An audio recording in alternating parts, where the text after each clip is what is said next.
Hey, it's Rory here with the Distro Boss Podcast. I'm on today with Rory Peters from a company called Playmas. He's the owner and founder. It's actually a really interesting company because it's a payment solutions provider. So he's going up against some of the big boys like Square and the other payment providers out there like Stripe as well. So these are, he's definitely created something that has a lot of competition, but he's been in business for 6 years. It's the right kind of business that I like to speak to. Not necessarily the companies that have like $100 million, $200 million coming into their businesses every month or every year.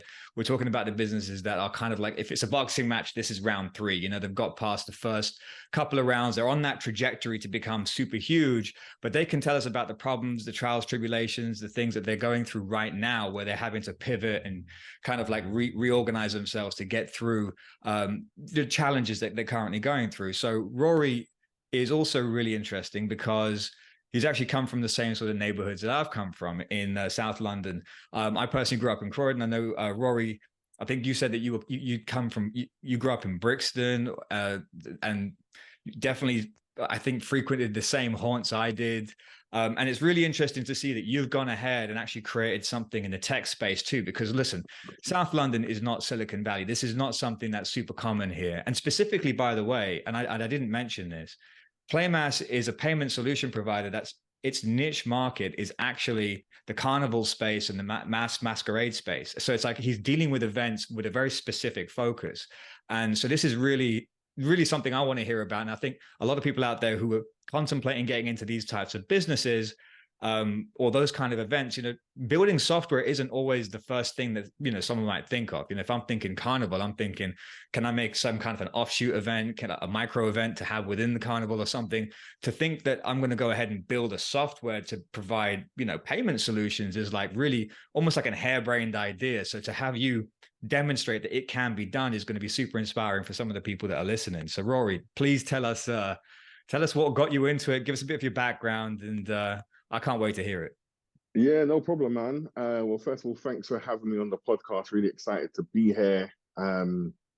As you said, yeah, I'm one of the co-directors, co-owners of Playmas. It's definitely not me by myself. There's definitely a team of us that make this happen. But the business started just over 6 years ago. I joined maybe around a year after it was founded, around a year or 18 months after it was originally founded. And I was actually, at the time, I was heavily involved with a carnival band myself. So I was heading up their operations, and I was looking for something like this that, I can't be dealing with just Excel spreadsheets, or I can't be like, there must be an easier way.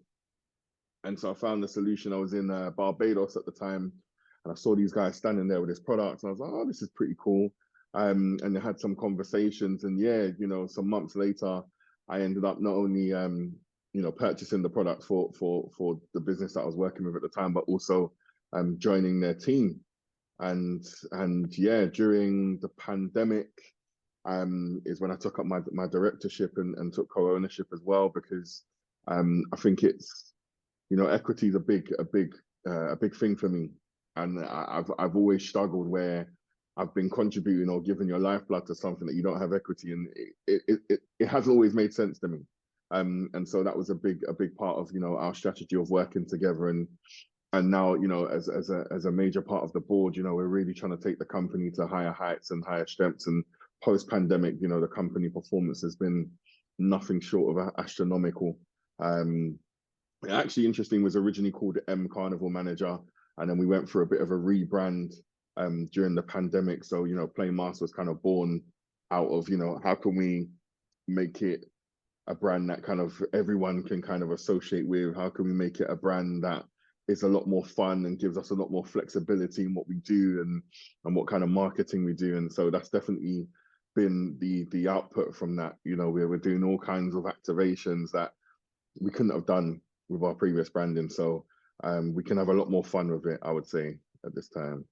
Okay, so like you are familiar with the space, but then you also kind of, so is this like a joint venture agreement that it initially started out with, like where you found the software provider that already existed, so they'd coded it up, they'd built something, but they didn't have a direction, or they had a different market, and then you've kind of collaborated with them Is that I what it would say is? it was definitely, they were always serving this market, but I think um what they didn't necessarily have is someone on board who had come from the space in terms of someone who had operationally worked within their target audience or their target customer base, who could really speak to this is actually what's needed. So it's not just about a major part of my role is not just about business development, but it's actually about product development. So really leading the charge on our product roadmap on what features are we going to go and build, what's the urgency, what do people need tomorrow,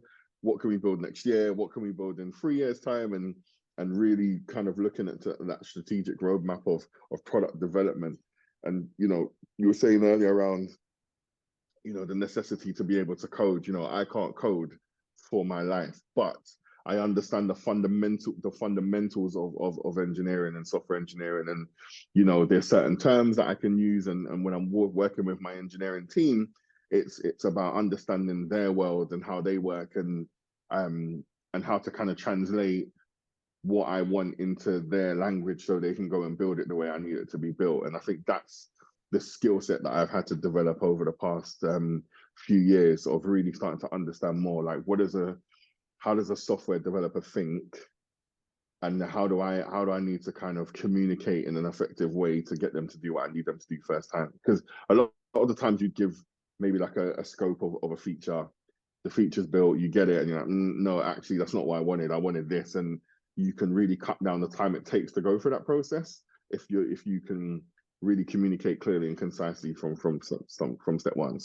So you understood like the language, even though you couldn't code. I think that's really important. But like, here's the thing: what you said there is like, so you kind of had the inside track. So they had created a product for that market, and I guess what they weren't doing so well, and you had like, you kind of had the solution. You had the inside track. You knew how to get that product implemented. Is that what you're saying? Because you knew how to. You said you were breaking down things. You were creating processes that were different from what they already had, right? So you're saying, here's how it should be done. That's how you're going to gain market share.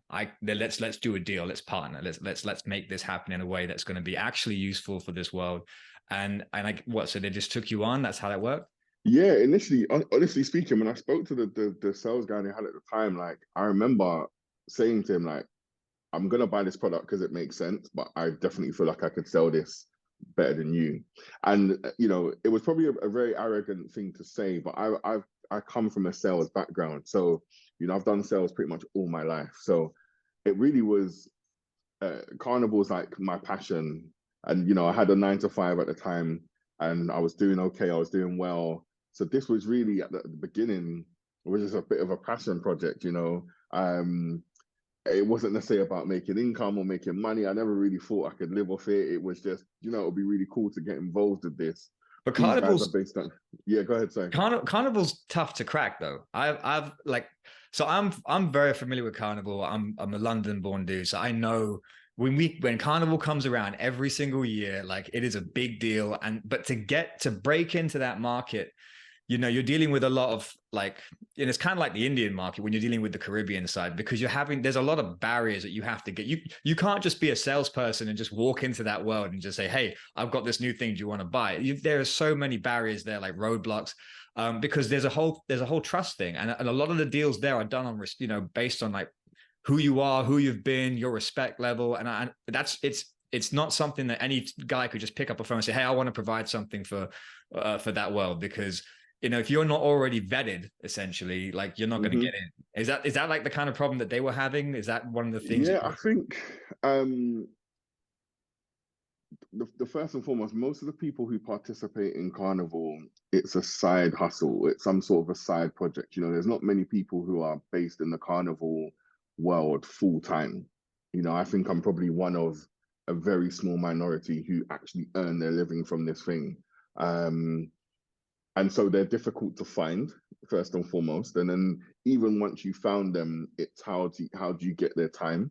A lot of, before we came along, nothing like this existed.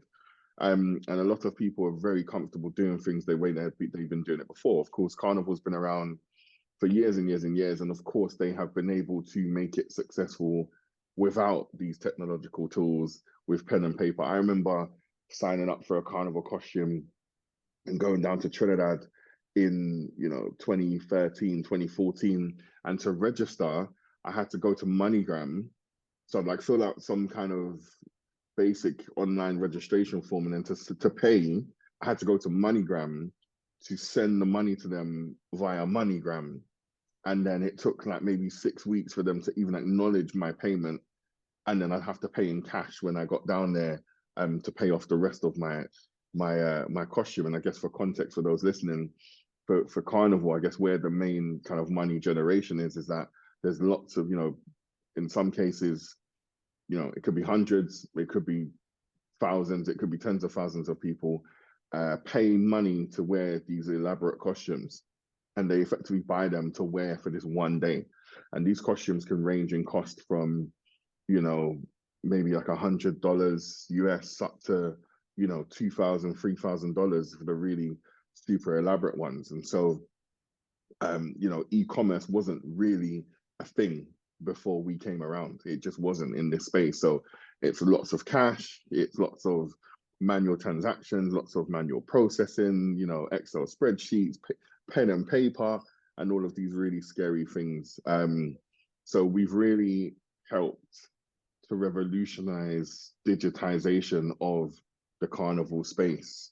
And, of course, there are other players in the market now, and there's other people doing or attempting to do what we do, but the fundamentals are, e-commerce is now, it's now strange if there's not e-commerce in this space, and it wasn't like that 6 years ago before we arrived. I mean, that's really cool, because I'll level with you here. I like what you've done is like how I built my first software. It's like I couldn't do it. I had the idea for something, and I went on like Upwork and Fiverr, and I was like finding developers out there. And then I even went to a recruitment agency, and I actually paid the fee, hired like a product manager to kind of build out a software that I had in mind, and it didn't work. It didn't work. And it was looking like, it looked good. It looked like it was going to work one day, all right, because the design part was done, but like the functionality wasn't there. It wasn't really working. So I actually kind of followed a similar pathway that you did. Like, it's like, I ended up finding another company. It wasn't necessarily a white label offer that they had, but I ended up working with another company that had actually produced a lot of what I was trying to build. It's not everything, but a lot of what I was trying to get to. And I said, well, you've clearly done the job. Because I'm in the world of distribution networks. Normally what I do is I find a product, or I build a business, and whatever that offer is, if it's a product, all I look to do is to find who the target buying audience, who the target buyers are, where the audience groups exist. And then I'll find out who already has their attention. So I normally group them up into persons, places, and things, like influencers, all the places, all the websites that they go to, and the things is like the products that people use, like before, during, after the thing that I'm trying to sell. So it's like all of those entities would have lists of clients. So I'm like, I'm going to just go sell. I'll find out who they all are. I'll bring in those mediums into the company that I'm representing, or the business that I've started up. And that's how I sell. But then when I had a problem where the product wouldn't work, so how do I deliver on the promise? This thing says it does this. I'm trying to sell it really, really fast. I've kind of nailed that side of it. But then how do I make sure something works? And so I was going around trying to build this software, and it just wasn't getting there. And it just looked like it was going to be a year or something, or 2 years, and probably another $300,000 to actually get it working. And so what I ended up doing was, I said, well, why don't I just backwards collaborate? In the same way I'm collaborating and creating joint ventures and strategic partnerships downline to sell the thing, why don't I go up the supply chain too, and start like connecting with the people that already can build it? And even if they don't build me my entire solution, they can build a proportion of it, and we can do some kind of a revenue split, or I could pay like a white label. And when I first did that, like that was kind of like because when I told people I had a software business, they're like, Sav, you don't know anything about software. But who are you kidding? You're a salesman. You couldn't code, like you said, like you couldn't code to save your life. Like, this is not your domain. Like, stay in your lane, stick with the selling. I'm like, well, no.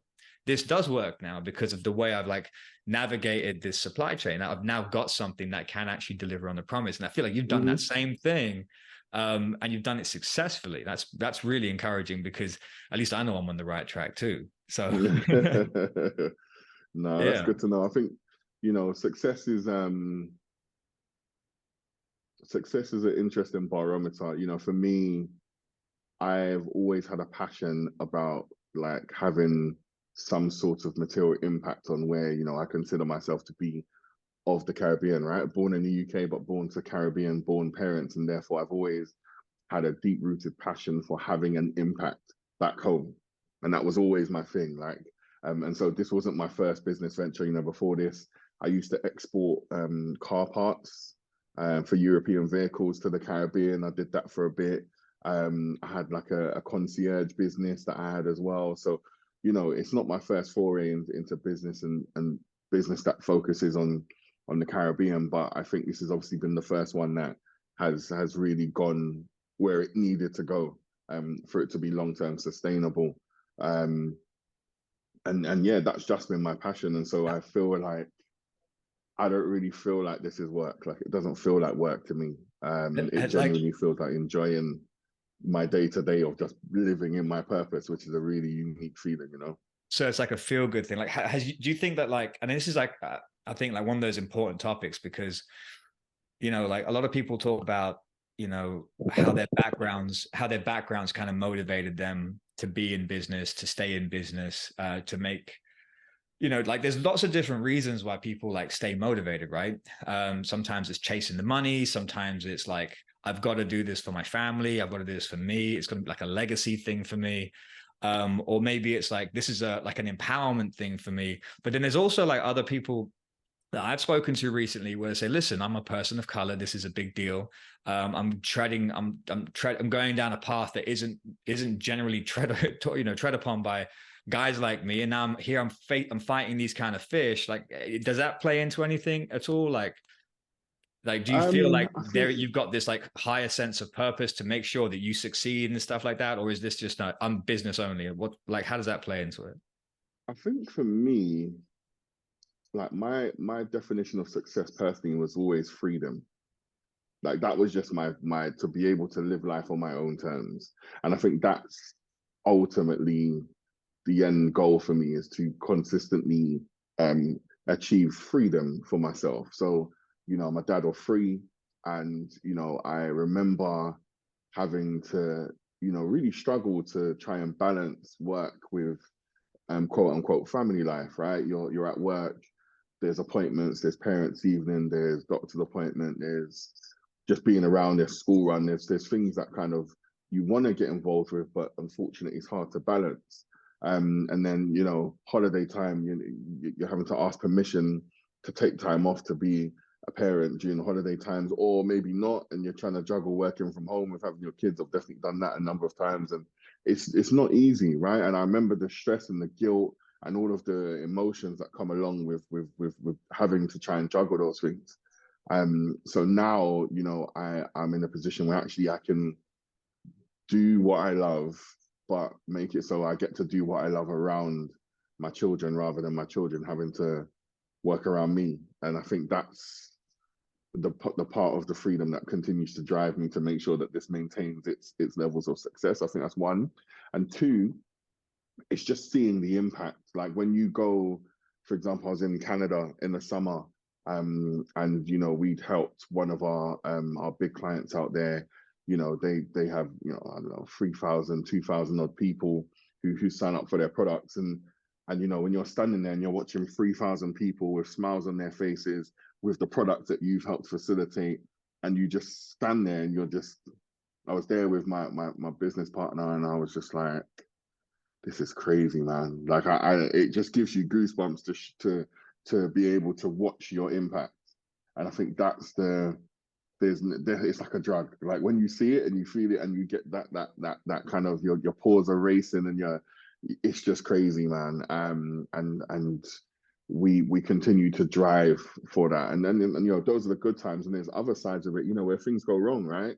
And we almost end up, it's not what we advertise to be, but we almost end up like a counseling service for a lot of our clients when things go wrong and they're literally lost and don't know what to do.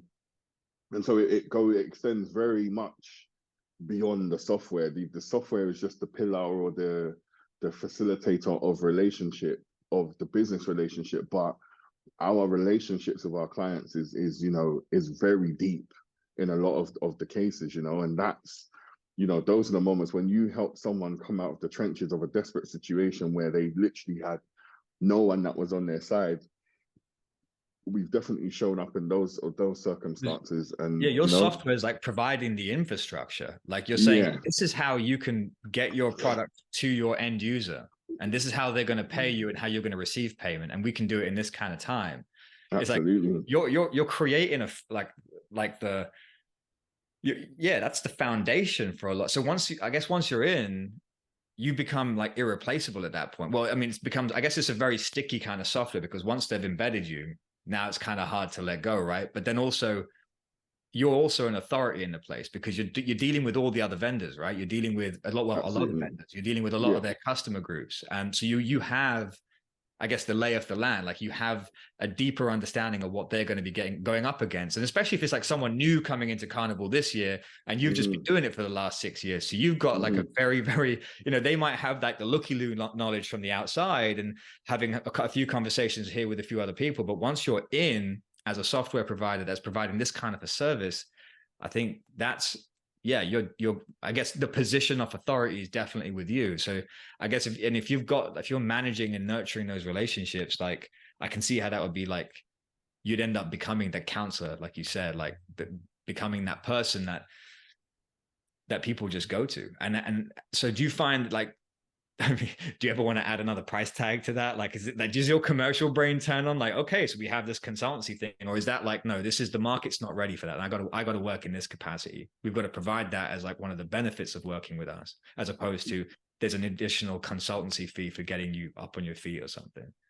yeah. Do you know what? I'd be lying if I said we never considered it, but I think the circumstances for which it happens are so it's never planned for. There's never really the time for it to be like, say for example, I'm running my business. Let's just say I'm I'm selling a product, but I've actually, I'm procuring my product from China. My shipment fails. These people are coming to collect the stuff tomorrow. I have no product. I need to communicate to them that I have no product. They're going to be really angry. I need to issue refunds. I now need to do all these things. I don't think during that period of time there's any appropriate time to start talking about money in that time. Like at the moment, the priority is the solution. And I think that's for me, I'm a solution focused person. I really try to be. And I think in those moments, we're really here to just find solutions. And don't get me wrong, are there bits of our service offering that we want to attempt to monetize? Absolutely. But I think the relationship underpins everything we do. Reputation underpins everything we do. And I think me giving a couple of minutes or maybe a couple of hours of my time for free to, help save someone's business, the impact is much bigger than me and our business. And for me, impact is, if you look to my Instagram, I say Mr. Impact is what I have, because for me, I never want to forget that impact is my goal. Like it's about the shockwave or the ripple effect in the lake that you can have. You're in a big lake. How big can you make your ripple by what you do or the problems that you're solving? And that's kind of how I look at it. I think it's important because I think that's the way all businesses need to be going, to be honest with you. I can't help but think about it too. When you said it, I was like, oh, I start thinking about, how I can, I start having these like ideas of like money here and like this, like it's just, how can I bank on this? But then I feel like with what you just said, as you were saying that, it just took me back to like this thing I had, this spat that I had with Zoom. Just the other, we're recording this over Zoom right now, right? And watch when I say this, this video is going to get messed up and they're going to turn it off, because I feel like I had some questions. I paid for this pro account, but I had some questions about like some of the technology elements of it. And when I started approaching them with these questions, it was like, oh, you can't get a response on that. You can't, there's no live support for you. You have to go pay for the higher account. And it's like, it's suddenly like, well, I'm trying to get something done, like now I have to pay more. And I guess that did leave a bad taste in my mouth, actually. Now, as you were saying that, I was just drawing from my memory banks of what's the most recent thing that I could attribute to that? And I think that's one of them. And now that I have this bad taste, I'm like, well, now I'm looking at everything else. I'm like, what other like video streaming thing can I use? Like, because I know that I don't want to, like, that was a cheap shot. It's like I had this very simple question. It was like, now life support's not for you because it's for the high paying. Like, well, okay, but you're about to lose a customer that would have paid lots more for a lot less, you know? So that's definitely a thing. And I think a lot of companies are going that way. I'm starting to see that everywhere, actually. Like, there is just in fact, it's the smaller companies. It's not the bigger companies. Bigger companies are still monetizing everything. But I think like the world is changing in that especially when it comes to like software and technology, like where even with me building this software that I've got going on, I haven't had to get the Silicon Valley type of developers in house. I mean, I've got code that's I know works from another software provider. I've got developers now who can build the front face of the website, but I'm not having to worry so much about getting the heavy brain power, hiring it in and dealing with all those costs. So I can actually provide a better service to people. And I feel like naturally I'm inclined to do that anyway, because I can see that. And I think that's amazing that you're following suit with that too. That's brilliant, man. Like what's would you say if, all right. So what would you say is like the biggest challenge then? With you having started, you've gone 6 years, you've built this product, this offer, and you've obviously had your trajectory. I don't know how like profitable or anything you are, but you are certainly there's an upward curve to some degree because I mean, it kind of has to be because you've been stuck in the business for so long, right? And you've gone, and Carnival hasn't stopped, right? Like, what would you say is like the biggest challenge aside from just like, I think we've kind of discussed like getting into the market, but like, what would you say is your biggest growth challenge? Biggest growth challenge is competition, I'd say, is number one. Because there's more competition now than there's ever been. There was a period of time where we were the only player in the market. And I remember saying to myself, it's not always going to be this easy. Like there's going to come a time when people are going to be looking at other products outside of you. So I'd say, yeah, competition, maintaining like the scalability of our model. So, there's only so many calls you can take in a day. There's only so many people you can have relationships with. And then it gets to the point where it's okay, I need some support on this internally as a team in terms of hiring for scaling the business. But whilst not sacrificing and not to the detriment, sorry, of the existing relationships we've got. Hiring is very difficult in this space, as you can imagine. Because not everybody knows it. Like there's not that many people that like, I mean, people know it, people know Carnival, but they're not like close to it. Not a lot of people are like really. But once again, Like how do you write a job description for that? Like there you go. How and where would you post a job? Because once again, the people that participate in Carnival, it's going to say such and such lawyer or such and such teacher or such and such. Like they're not going to put necessarily that they're a Carnival enthusiast and that's what they do in their spare time. Like it's definitely tricky. So it's scaling, I would say, is the other big challenge. Like how do we plan for scale? How do we hire for scalability as the business grows? Would you consider going to like other kind, like getting involved with like other kind of event space, that type of thing? I mean, your process is this end-to-end solution, right? But like this payment solution, like could you everything that you've built that you've said is like really specific to Carnival. So I guess that's you creating. Well, like what do? You're creating like you're manipulating pre-existing payment structures to meet these new requirements, but like if that's what it is, like could you not do that again and be this other flexible option for like other like types of events, or is that not not the direction you want to go in? Yeah, we've definitely toyed with it, but I feel like we've definitely kind of settled on the fact that we are committed to this space for now, right? I think until we get to a place where product development is minimal and we have the bandwidth to be able to explore other sectors. But I mean, I just don't think we will. I think serving the Carnival space underpins the very core identity of our business. And so if we started going outside of that, I think it would be disloyal to our brand identity. We have recently signed it's not a merger, but it's an MOU of understanding with a ticketing company based out in the Caribbean. because actually, as much as we have ticketing as a built-in part of our solution, they're already doing the work and the investment to be where we intend to be anyway. And so we made the decision to have some conversations with them, and then of course we signed that MOU so that we can move together as partners in this space and beyond. That's brilliant. I was like, how does with that, if that's your current challenge, so I guess sales is it now. So you're going to just focus on the same space and just sell more. Mm-hmm. One of the reasons why I actually wanted to get into software myself was that in my mind, I was like, well, once I spent the whatever money I needed to spend developing the software, the next thing all I had to do then was focus on selling. And that would allow me to have more time for my family. I got 2 kids and they're young, so I don't sleep really. I have very disruptive sleep. So it's I need to have the ability to function as a dad and as a husband.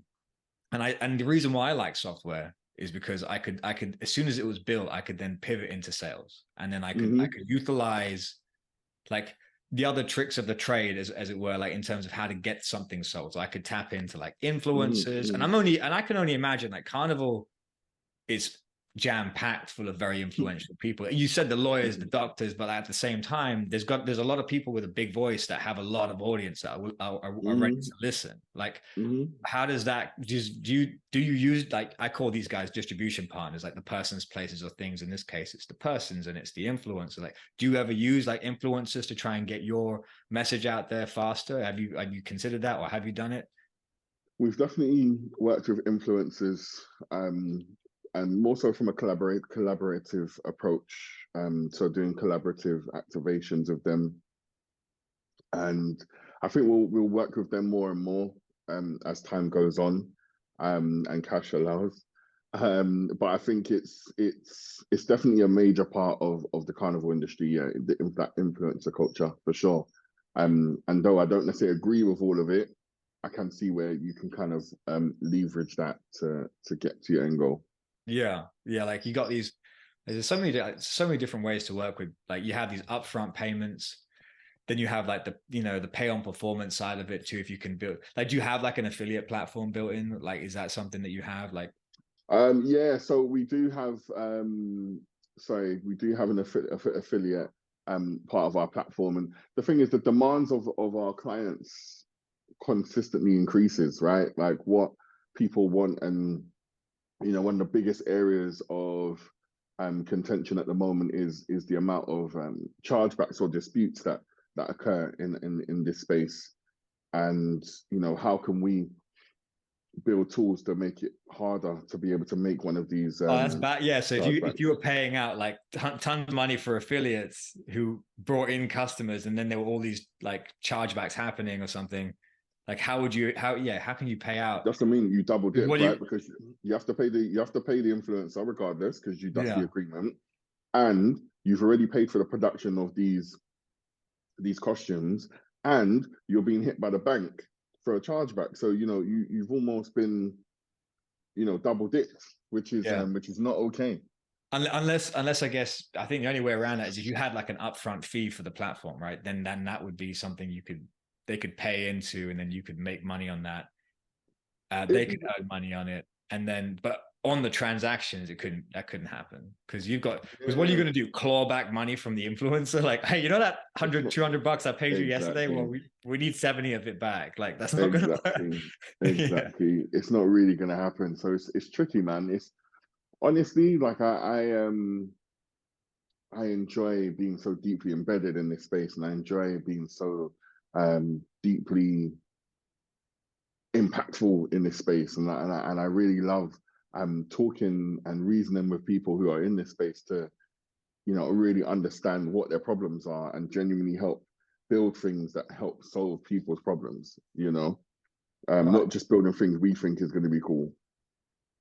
All right, you just said that. So what about the guy that wants to follow in your footsteps? What about the guy that's who's in Croydon, who's in Brixton, who's in Thornton Heath, the areas that we've talked about that we're familiar with, the guys there who, ladies and gents there who are basically coming out of college, And so to my American listeners, college is in high school. University is the equivalent of college. It's just like, yeah, college and high school, college and university, like wherever they're at, and they're thinking about getting involved with like event space, or they want to kind of break into that world. Like maybe even actually forget events, like just generally on from an entrepreneurial standpoint. Like you've obviously thought outside of the box, where you've backwards collaborated with your supply chain, like you built a product with using someone else's pre-existing technology. I think that in and of itself is super valuable for anyone to hear, because it's when you come up with an idea, it's not just about you having to go out and find a manufacturer, developers, whatever, and build it from the ground up and have this huge investment of capital. So with that in mind, like, what kind of advice would you give to people? Like, if they want to get involved with any kind of business? I'd say, like, number one, like, starting business from a place of struggle is always gonna, like, starting with zero is very difficult. A lot of people don't realize, like, a lot of these businesses that have been successful, it's because it's, you know, the likes of Uber and all of these businesses haven't made a single pound of profit yet, necessarily, because they've all started with some level of investment. So, you know, the way saying operating a business from a place of struggle is just a no-no, right? You need to be able to, you know, see about fundraising, see about whether it's a loan, whether it's, but see how you can have start off with something, like have some money in the bank, like look at your costs and be realistic about what it's going to cost to do whatever it is you want to do. And look at other people's stories, like Richard Branson, you know, he got a £1 million loan from his mum, right? That's how Virgin first started. You know, he got this big loan from his mum. I didn't know that. But yeah, that's kind of like the Trump story, right? When he got, is it 1 million, or did he get 10 million, I think? Or something silly. And don't get me wrong, I know a lot of us aren't going to get £1 million loans from our parents, but what I will say to that is it's not it's what he did with the 1 million that made him successful. Now, to another person, that 1 million could be 10K, it could be 1K, it could be £100, like whatever your level of backing is. Like, see how you can actually effectively use that money to kind of make your business idea successful. I'd always say work with people who are further ahead than you in the business game. Like, I have definitely benefited from that. And I think get yourself a mentor as well. Like, get someone who's overseeing what you're doing to make sure it makes sense, because there's lots of silly areas that people overspend in the early and they have nothing. I feel like that's, you know, you said that, I remembered that story with Trump, actually. It started to come to me as you were speaking. And I didn't know that Richard Branson had like a similar trajectory, but like, yeah, it might sound like, yeah, just give me $1 million, I can set any company up, but you can blow it. Like you can lose all of that money very quickly. I've put like, I think I've put millions into businesses and have it just seemed like a black hole. That just money just disappeared. And when you've got, and by the way, when you get, if you do have a lot of money to work with, everybody's looking at you like it's lunchtime. Everybody's offer is good. Everyone has the solution for you. Like everybody you will feel like you need to have everything, because when people know that you have it, they're going to put together the best sales pitches for you. They're going to think really hard about your pain points, and they're going to start, you know, really needling them so that you feel like you need to have the thing that they're selling. Don't even get me started on lawyers. So it's like, it's like, yeah, you can have a lot of money, but as soon as you have more money, you're going to have a lot more people looking at you like they want to take a bit of it. So it's like, of course.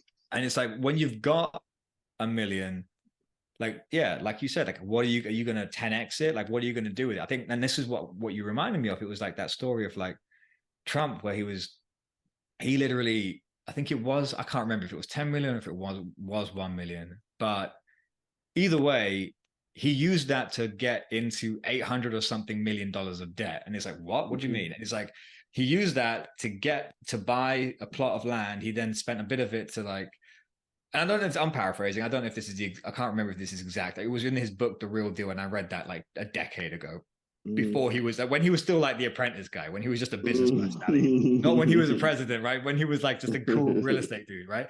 But like, I read it and he was like, he had used the money, deposit down to get like a 50 million plot of land. think it was the Hyatt or something in Times Square. I think I could be wrong.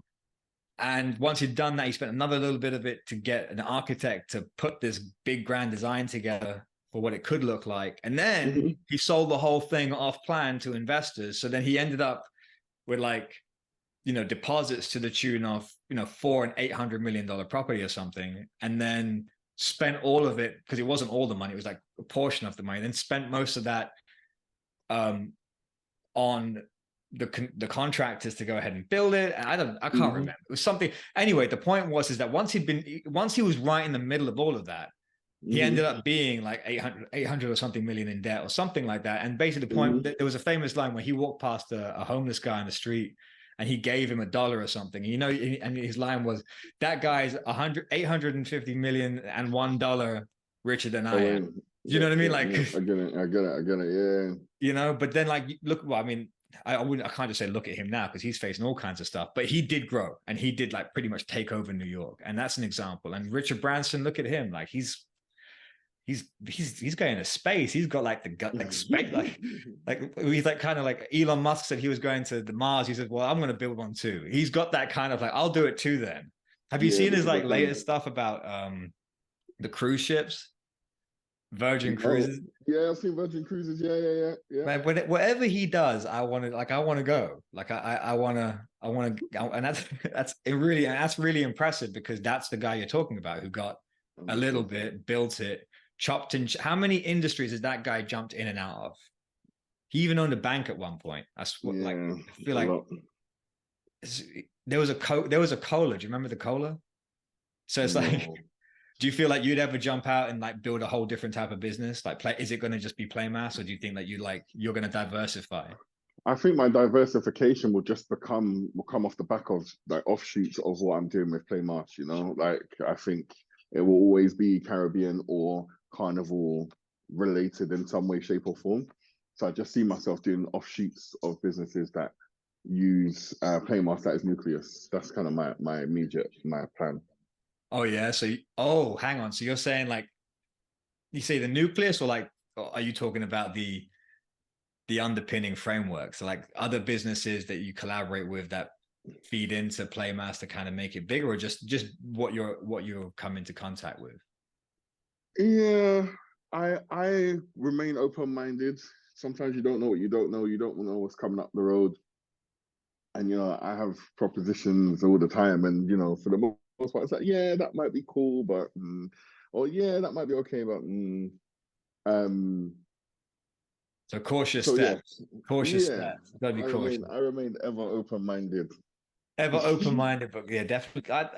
Like that's kind of like the entrepreneur, like the risk-reward thing, right? Like you have to be open to it. You got to see opportunities, but then you got to like just make sensible steps forward. And I think once you've got a solid business under your belt that you've been 6 years in, like you can see it growing. You've got like an end goal in mind, I guess. But speaking of which, are you considering like, would you ever consider an exit, like selling because I know you're partnered with people, but you still got the brand. Playmas is your brand. Like, would you just exit on the brand at some point? Say, hey, you want to give me 50 million for it? I'll take it. I think we definitely look at it, but I'd still want equity. Like, I don't think I'd sell 100% of the business. Never. I think we'd still want some level of equity. We'd probably still want to see it on the board for the foreseeable, future for sure. Yeah, and I guess, look, I know we're coming up to an hour, so I really want to ask this question because this is the one that's been burning on my mind.